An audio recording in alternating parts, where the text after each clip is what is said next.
mu ne wallahi ƙarya ne fa mu ne mamman ya kai ne mamman ya ke faruwa ne baba ka bari ka san ina wannan da cizon nan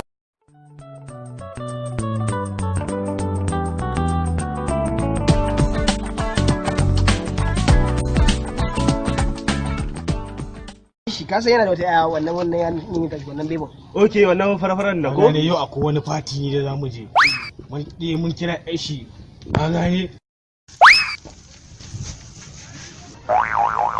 nan ba wanta bane wannan ai dusa ne ai ba kurma ne dan son basiratu ba ya jin komai a to fadan zure a ba kai ba wannan ai shiru ba garewa wargare fati zamu je da yanka wallahi daga sai kake baya ji nake ga maka ai nake ga maka wannan dawo wannan da kace gane shi tsohon soja ne kwanakin baya lokacin da yake aikin soja nan bullet ne ko brush ne brushin kunnan shi ne ya zama kurma ba abin da yake ji kwanaki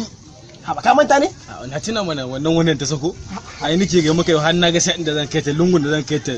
sa'ol me yake cewa kusurwa na sata anan angon 90 kenan ai na ga rukun da zan mata bura uban kwanakin nan ka bata roci na bata shisha ka bata whisky a inda wajen kodin ne kanta na diba tana diban kodin yayi ba ga sai da mu kusa nan aka ce za a je wazifa ne ko me abin da islamiyya da muka kare da kan me kenan wallahi wannan gabori ka kwantar da shi kurma ne ba kwana mana ne ma hotel ma mun sati 7 kai na ko za mu kai sati 7 wannan karan sai ya fita sai ya fita kawai ita dan mai hakan nan sai ya dauka islamiyya da take bai san ciki a to ai dusa ne a wakila ba wargare ba mu muke nan da baka amma fa wannan da kake ganin shi wannan garden in banda Allah ya taimaka ya duba mana baya ji sai da ke katan nan alquran nake gani ya rike mahaku mai kwatan mu kuma sai Allah ga mutun ne ki da dan ladi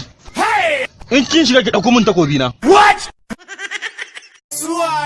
mazaje ne